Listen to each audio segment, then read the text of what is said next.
سيدي يا رسول الله وعلى آلك وأصحابك يا سيدي يا حبيب الله الصلاة والسلام عليك يا سيدي يا نبي الله وعلى آلك وأصحابك يا سيدي يا خاتم النبيين السلام علیکم ورحمۃ اللہ وبرکاتہ۔ بسم اللہ الرحمن الرحیم۔ سورہ الکہف ہماری شروع ہے۔ کل آپ نے وہ آیات سماعت فرمائی تھی جن میں حضرت سیدنا موسیٰ کلیم اللہ علیہ السلام اور حضرت سیدنا خضر علیہ السلام کا واقعہ اور تذکرہ موجود ہے۔ کل آپ نے یہاں تک سماعت کر لیا تھا، حضرت خضر علیہ السلام نے یہ شرط عائد کر دی تھی حضرت موسیٰ علیہ السلام پر کہ آپ نے مجھ سے پوچھنا نہیں، کوئی سوال نہیں کرنا، میں جو بھی کام کروں۔ حضرت موسیٰ علیہ السلام نے یہ شرط مان لی اور پھر ان کا سفر شروع ہوا۔ قرآن عظیم فرماتا ہے فانطلقا، پھر وہ دونوں چل پڑے۔ اب سفر ان کا شروع ہو گیا۔ حتی اذا رکبا فی السفینہ، وہ دونوں سوار ہوئے ایک کشتی میں۔ چلتے چلتے چلتے چلتے راستے میں دریا آیا، وہاں کشتی میں سوار ہونا تھا، اور کشتی میں جو کشتی کے ملاح تھے انہوں نے حضرت خضر علیہ السلام کو پہچان لیا۔ پہلے بھی ملاقات ہوتی رہتی ہوگی۔ جب کشتی میں سوار ہوئے تو کرایہ دینے لگے تو انہوں نے کرایہ نہیں لیا، کہنے لگے آپ بزرگ ہستی ہیں، آپ سے ہم کیسے کرایہ لے سکتے۔ خیر انہوں نے اپنی طرف سے محبت کا اظہار کیا۔ تھوڑا ہی سفر گزرا تھا، خارقہا، حضرت خضر علیہ السلام نے اس کشتی کا ایک پھٹا توڑ دیا۔ اب جب پھٹا توڑا تو اس کو ٹوٹے ہوئے حالت میں پھر وہ کیل شیل لگا کے یا جو ممکن تھا اس کو جوڑا بھی وہیں پر اور اس کو لگایا۔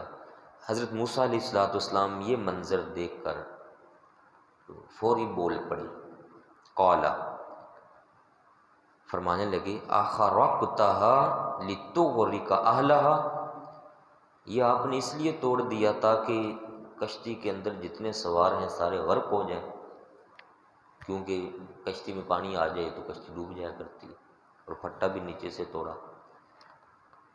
لقد جئت شیئا امرا، آپ نے تو بڑا عجیب کام کیا، شیئا امرا، عجیب کام کیا آپ نے۔ حضرت سیدنا خضر علیہ السلام فرمانے لگے الم اقل، میں نے آپ سے کہا نہیں تھا انک لن تستطیع معی صبرا، آپ میرے ساتھ صبر کے ساتھ رہ ہی نہیں پائیں گے، آپ نے میرے سامنے بول پڑنا ہے۔ میں نے کہا تھا کہ میرے کسی کام پر سوال مت کیجیے گا، بس خاموشی سے دیکھو میں کرتا کیا ہوں۔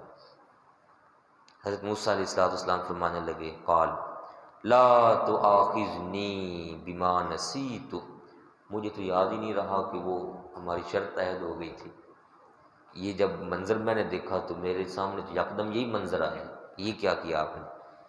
ولا ترہقنی من امری اسرا، تو آپ کی مہربانی، آپ نے میرے اوپر کوئی سختی نہیں کرنی، کوئی نئی شرط عائد نہیں کرنی، اور نہ ہی اس پچھلے کے اوپر کوئی میرے لیے کوئی حکم لگانا ہے، بس مہربانی کریں اور درگزر کریں۔ ٹھیک ہے جی۔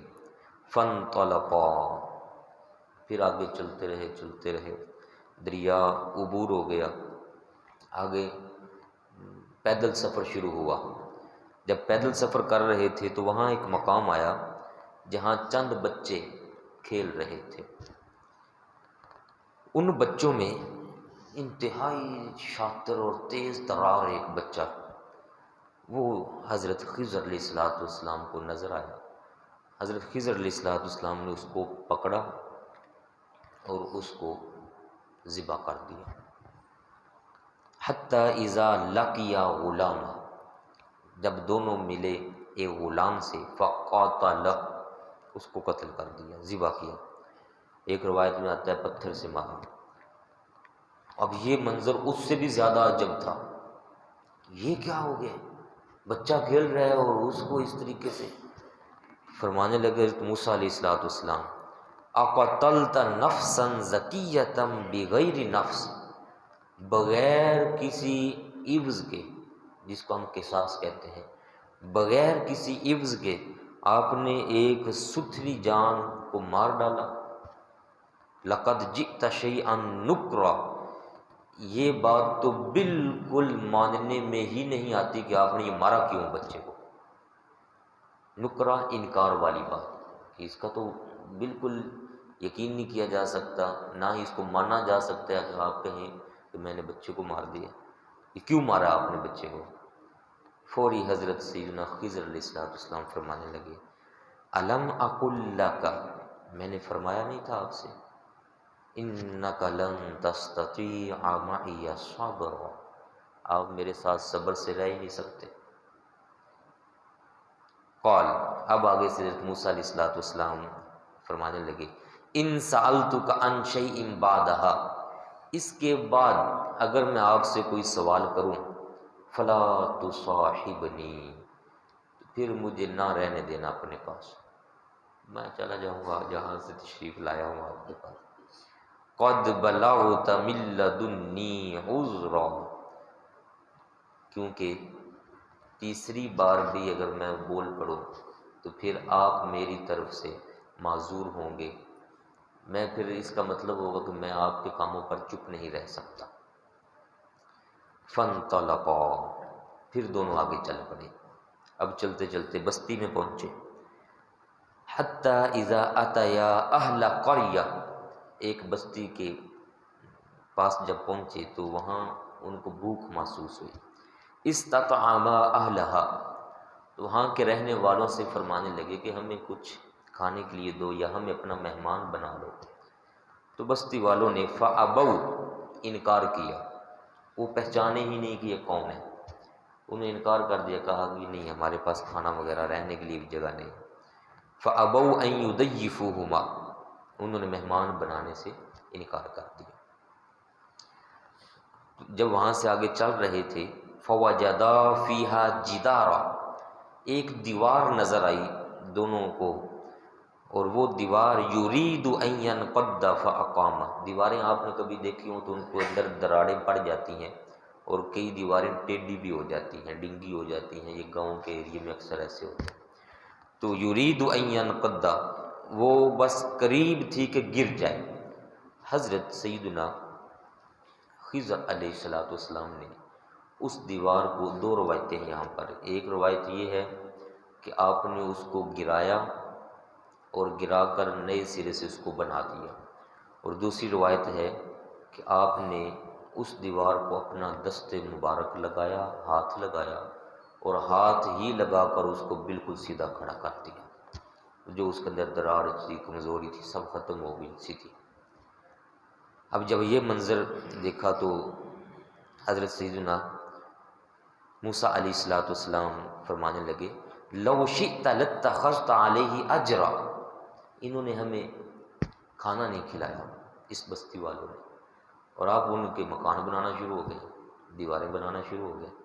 اگر آپ چاہتے تو آپ تلاش فرماتے کہ یہ دیوار کن کی ہے، پتہ چل جاتا جن کی دیوار ہے ان سے آپ فرماتے کہ میں تمہاری یہ دیوار سیدھی کرتا ہوں، اور اس ہی کے عوض ہمیں کھانا کھلا دو۔ حضرت سیدنا خضر علیہ السلام فرمانے لگے، ھذا فراق بینی و بینک، بس اب یہ تیسرا سوال بھی آپ نے کر لیا، یہ وقت ہے آپ کا اور میرے درمیان جدا ہو جانے کا، اب اینڈ ہے۔ لیکن سأنبئک بتأویل ما لم تستطع علیہ صبرا، میں آپ کو بتاؤں گا ضرور کہ یہ تینوں کام میں نے کیوں کیے تھے، ان کی وجوہات، ان کی تاویل کیا تھی، میں آپ کے سامنے وہ رکھوں گا۔ اب حضرت سیدنا خضر علیہ السلام بیان فرماتے ہیں، سب سے پہلا کیا واقعہ پیش آیا تھا؟ سب سے پہلا واقعہ کشتی والا۔ تو فرمانے لگے اما السفینہ، کشتی کا معاملہ یہ ہے، فکانت لمساکین، وہ چند محتاج لوگوں کی تھی، وہ ایک بندے کی نہیں تھی، وہ کشتی کے اندر چند مسکین لوگ شامل تھے، وہ 5 6 7 نے مل کر یہ کاروبار شروع کیا ہوا تھا، چلو کشتی کے ذریعے جو آمدنی ہوگی ہمارا نظام زندگی چلتا رہے گا، اور یہ کوئی امیر لوگ نہیں ہیں، یہ مساکین ہیں کہ یہ کشتی ہی کے ذریعے جو ان کو آمدن ہوتی ہے اسی پر ان کی زندگی کا سارا نظام چلتا ہے، تو یہ مسکینوں کی ہے۔ یعملون فی البحر، یہ اس کے ذریعے دریا میں عمل کرتے رہتے ہیں۔ وجہ یہ بنی کہ جب یہ کشتی یہاں سے چلی تو آگے رستے میں ایک بادشاہ بیٹھا ہے جس کا نام بھی مفسرین نے لکھا ہے حدد بن بدد، حدد بن بدد اس کا نام تھا، اور یہ ظالم بادشاہ تھا۔ اس کا طریقہ یہ تھا کہ جو بھی کشتی صحیح سالم درست اس کے پاس سے گزرتی اس کو قبضے میں لے لیتا تھا، اور اس کا مقابلہ کرنے کی کسی میں طاقت نہیں ہوتی تھی۔ تو آپ نے چاہا، آپ فرماتے ہیں فَأَرَدْتُ، میں نے چاہا، ان اعیبہا، کہ میں اس کو عیب لگا دوں، نقص اس کے اندر کوئی نہ کوئی ڈال دوں۔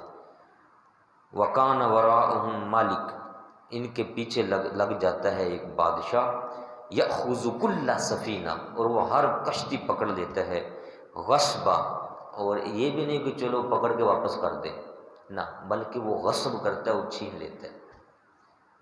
تو وہ جب عیبدار ہو جائے گی تو وہ پھر اس کو پکڑے گا نہیں۔ تو ایسے ہی ہوا، جب وہ کشتی بچ گئی، بادشاہ نے دیکھا ٹوٹی ہوئی کشتی ہے، چھوڑ دی، وہ آگے گئے تو آپ فرمانے لگے دیکھو اب یہ جب آگے نکل آئے ہیں اس سے بچ کر، تو ایک پھٹا ہی تو ہے، یہ جو میں نے توڑا اور اس کو جوڑا بھی تھا، یہ پھٹا نیا لگوا لیں گے تو ساری کشتی ان کی ضائع ہونے سے بچ جائے گی۔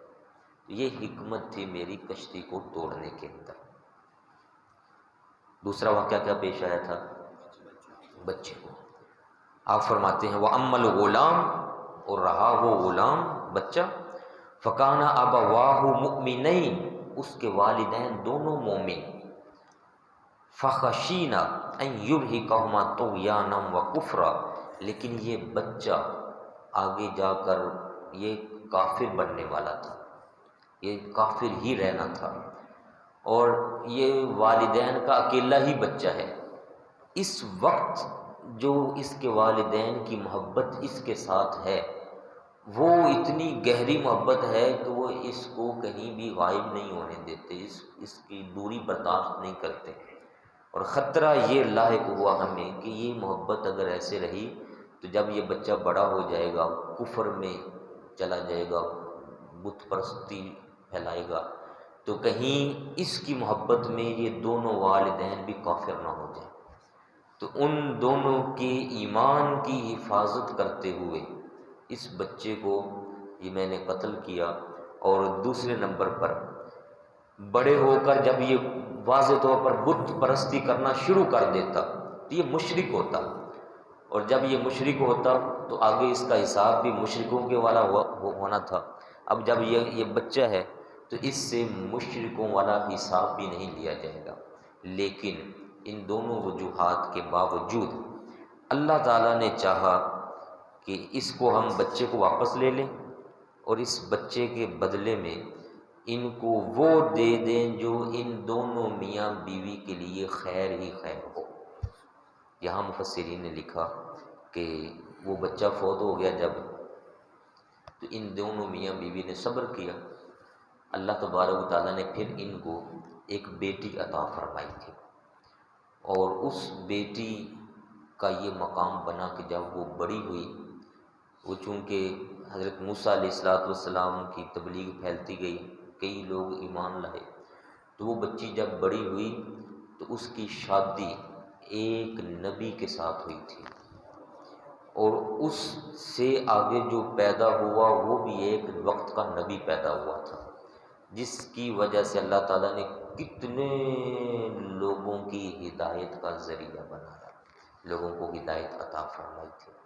تو اللہ پاک فرماتا ہے، حضرت خضر علیہ السلام فرمانے لگے مؤمنین، وہ دونوں مومن تھے، فخشینا، تو ہمیں یہ ڈر محسوس ہوا، ان یرہقہما طغیانا و کفرا، کہ یہ ان دونوں کو کہیں سرکشی میں نہ ڈال دے، کفر میں نہ ڈال دے۔ فأردنا ان یبدلہما ربہما خیرا، تو آپ ہمارے رب نے یہ چاہا کہ ان کو بدلے میں خیر دے دے، منہ زکاۃ و اقرب رحما، جو ستھرا بھی بدلہ ہو اور مہربانی کے لحاظ سے، عطا کے لحاظ سے اللہ تعالیٰ کی رحمت کے قریب بھی ہو۔ یہ بچے کا معاملہ ہوا۔ اب تیسرا، دیوار جو سیدھا کیا تو فرمانے لگے وَأَمَّا الْجِدَارُ، وہ جو دیوار تھی، فَكَانَ لِغُلَامَيْنِ يَتِيمَيْنِ فِي الْمَدِينَةِ، وہ جن بچوں کی دیوار ہے وہ دونوں بچے یتیم ہیں۔ یتیم بچوں سے اجرت کیا لیتے؟ وہ پہلے یتیم ہیں بیچارے، دیوار ان کی گر رہی ہے، اگر ان کے پاس مال ہوتا تو اپنی دیوار نہ سیدھی کر لیتے، پیسہ ان کے پاس ہے کوئی نہیں، یتیم ہیں، والد ان کے سر پر کوئی نہیں ہے، تو میں نے ان کی دیوار کو سیدھا کر دیا۔ اور اس میں اگلی بھی حکمت ہے، وَكَانَ تَحْتَهُ كَنْزٌ لَهُمَا، اس دیوار کے نیچے خزانہ دفن تھا۔ جب یہ دیوار گر جاتی تو آس پاس کے لوگوں کو خزانہ اگر نظر پڑ جاتا تو لے جاتے، یتیموں کا مال لوٹ لیتے، اور ان بچوں میں تو یہ طاقت بھی نہیں کہ جا کے چھڑا سکے ان سے۔ کنز لہما وکان ابوہما صالحا، ان دونوں بچوں کا جو والد تھا، ابو ابا جان جو ان کے تھے، وہ صالح آدمی تھے، نیک آدمی تھے۔ اور جب باپ نیک ہے، بچے ہیں ابھی، ان کے مفسرین نے نام لکھے، ایک کا نام احرم تھا اور ایک کا نام حریم، احرم اور حریم، یہ دونوں بچے تھے۔ اور یہ بھی لکھا کہ ان کا یہ دو بچے ہیں، تو ان کے اوپر جو والد ہے، یہ والد یہاں پر ذکر نہیں ہوا کہ یہ صالح تھا، بلکہ ان کے اوپر 7 پشتیں اگر اوپر چلے جائیں تو وہ جو اوپر 7واں باپ ان کا بنتا ہے رشتے میں، وہ صالح آدمی تھا، وہ نیک آدمی تھا، تو اس کی نیکی کا بدلہ اللہ تعالیٰ نے 7ویں پشت میں ان یتیم بچوں کو بھی عطا فرمایا ہوا تھا۔ تو یہ بھی کرم ہے اللہ تعالیٰ کا، جب فرمانے پر آئے تو نیکوں کی وجہ سے پھر آگے اولادوں پر بھی کرم ہو جایا کرتا ہے۔ تو فرمایا کہ فَأَرَادَ رَبُّكَ، آپ کے رب نے چاہا، أَن يَبْلُغَا أَشُدَّهُمَا، کہ یہ دونوں بچے اپنی جوانی کو پہنچ جائیں، وَيَسْتَخْرِجَا كَنْزَهُمَا، اور بڑے ہو کر اپنا خزانہ نکال کر اپنے نظام زندگی میں لائیں، کارآمد بنائیں۔ اور یہ تینوں معاملات، کشتی والا بھی، بچے کو قتل کرنے والا اور ان کی دیوار سیدھا کرنے والا، یہ تینوں کام رحمتم من ربک، یہ ان سب کے لیے اللہ تعالیٰ کی طرف سے رحمت تھی، سب کے لیے رحمت تھی، اپنے رزلٹ کے اعتبار سے، نتیجہ کے اعتبار سے۔ یکدم تو لگا کہ یہ کیا ہو گیا، لیکن جو رزلٹ آنے والا ہے اس میں خیر ہی خیر ہے، بھلائی ہی بھلائی ہے۔ تو وما فعلتہ عن امری، اور یہ تینوں کام میں نے اپنی مرضی سے نہیں کیے، یہ تینوں کام میں نے اپنی مرضی سے نہیں کیے۔ مطلب یہ تھا کہ وہ شروع میں جو کل آپ نے سنا کہ آپ نے فرمایا تھا کہ جو علم میرے پاس ہے وہ آپ کے پاس نہیں ہے، اور جو آپ کے پاس علم ہے وہ میرے پاس نہیں ہے۔ آپ صاحب شریعت نبی ہیں، آپ پر تورات نازل کی گئی ہے، مجھے تو کوئی شریعت کا نبی اور تورات وغیرہ اس طریقے سے رسول بنا کر کسی قوم کی طرف نہیں بھیجا گیا۔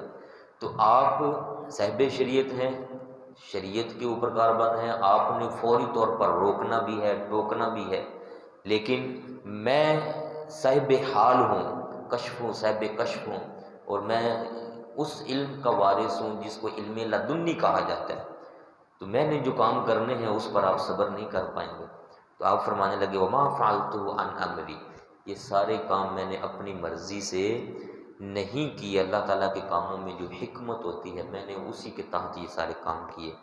ذالک تأویل ما لم تستطع علیہ صبرا، یہ وہ ساری تعویل ہے ان کاموں کی جن پر آپ کو صبر نہیں ہوا اور آپ فوری بول پڑے۔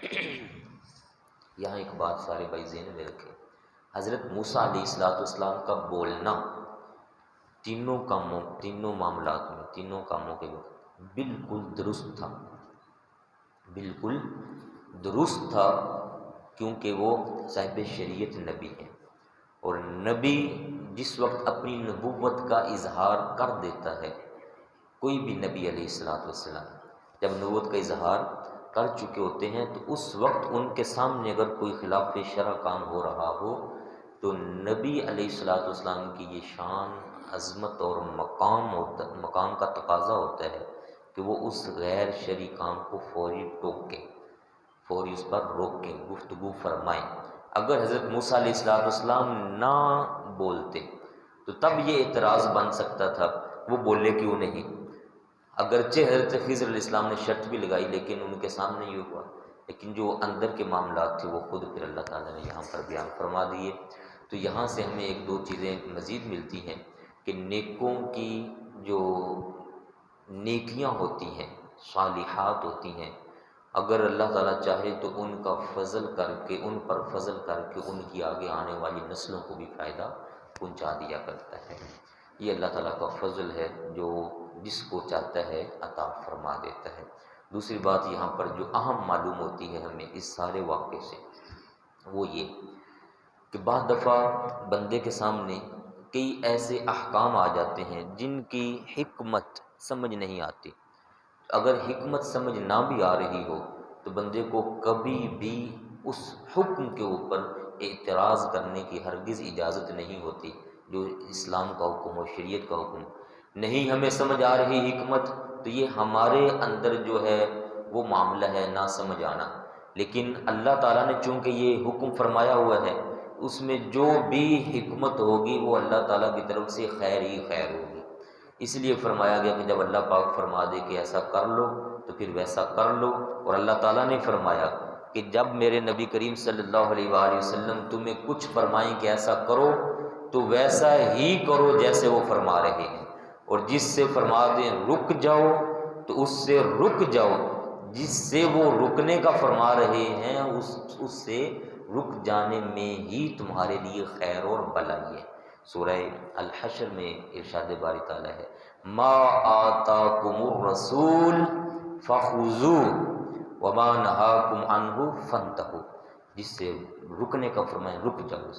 بندہ کہے اس میں لاجک کیا ہے، یہ کیوں ہے، یہ کیوں ہے، دو چار باتیں سمجھ آ بھی سکتی ہیں کہ یہ اس لیے، یہ اس لیے، یہ اس لیے، لیکن یہ کیوں کیوں کیوں کیوں پھر کرتے کرتے بندہ گمراہی میں کہیں نہ چلا جائے، اس لیے بندہ اپنا سر جھکائے، میرے اندر عقل کیا ہے، میں کیا ہوں۔